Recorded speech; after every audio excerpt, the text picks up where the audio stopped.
How to add admin on Facebook page. In this video, I will guide you step by step. Just make sure to watch till the end. First of all, open up your Facebook application.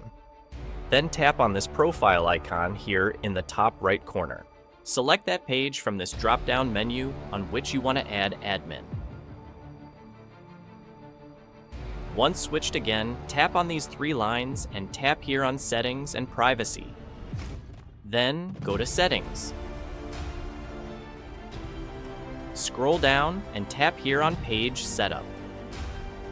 Then tap here on Page Access. Press here on Add New. Press Next. Search that profile you want to add as admin on your Facebook page.